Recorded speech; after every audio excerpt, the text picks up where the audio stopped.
అందరికీ శ్రీకృష్ణ జన్మాష్టమి శుభాకాంక్షలు. శ్రీకృష్ణ జన్మాష్టమి పర్వదినమున మనం శ్రీకృష్ణుడికి ఏమి ఇవ్వగలం? మనల్ని మనము శ్రీకృష్ణునికి సంపూర్ణ శరణాగతి చేసుకోవడమే మన కర్తవ్యం అన్నమాట. ఎందుకంటే మనం మన తెలివితేటలతోని, మన ఆలోచనలతోటి, మన సాధనతోటి ఈశ్వరుణ్ణి తెలుసుకోవడం బహు కష్టం. అది ఎక్కడో ఒకానొక మహానుభావునికి మాత్రమే సాధ్యము. అట్టి మహానుభావులకు తప్ప మనమందరము చేయవలసినది, ఆచరించవలసినది భక్తి మార్గం. మన మనస్సును నిగ్రహించుకోవడం మనకు రాదు, ఈశ్వరునిపై ధ్యానము నిలుపుట మనకు రాదు.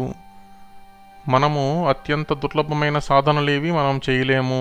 అటువంటప్పుడు ఈశ్వరుడు మనకు ఎలా లభిస్తాడు అంటే, మన మనసుల్లో ఈశ్వరుడు తాను నిలుపుకునేటట్లు ఈశ్వరుణ్ణే మనం ప్రార్థించడమే మనం చేయగలిగినది. మన మనస్సు అతనిపై నిలిచేటట్లు అతన్ని చేయమనడమే మనం చేయగలిగినది. మన సాధన పరిపక్వం అయ్యేటట్టు, మన సాధనకున్న ఆటంకములన్నీ తొలగిపోయేటట్లు చేయవలసింది కూడా అతడే. మనకు ఈశ్వరునిపై భక్తి కలిగించవలసింది అతడే. మనకు ఈశ్వరునిపై తాదాత్మ్యము చెందేలాగా మన మనస్సుకు అనురక్తి కలిగించవలసింది అతడే. తుదకు మనల్ని తనలోకి స్వీకరించవలసినది కూడా అతడే. బాధ్యతంతా భగవంతుని మీద వేసేయడం బాగుంది కదా, మరి అలా ఎలా వేస్తాం ఊరికే? అందుకే అక్షర మందారం మాలతో వేద్దాం. ఆ బాధ్యతంతా భగవంతునిదే.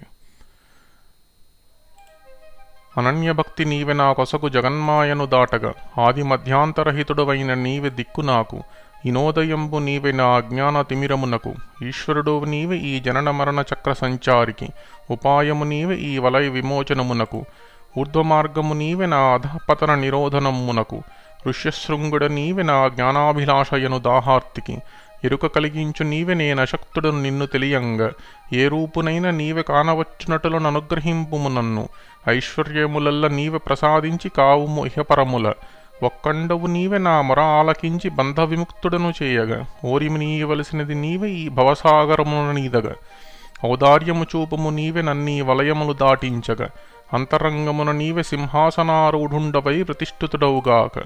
ఇదే ప్రార్థన నా మనఃఫలకమందు శాశ్వతముగా నిలువుము కృష్ణ. మన మనస్సులలో శ్రీకృష్ణుడు శాశ్వతముగా నిలిచిపోతే అంతకంటే కావలసిందేముంది? అది ఒక్కటి చాలు మన జన్మ తరించుటకు, మనం శ్రీకృష్ణులలో లీనమైపోవుటకు. శ్రీకృష్ణ జన్మాష్టమి శుభాకాంక్షలు.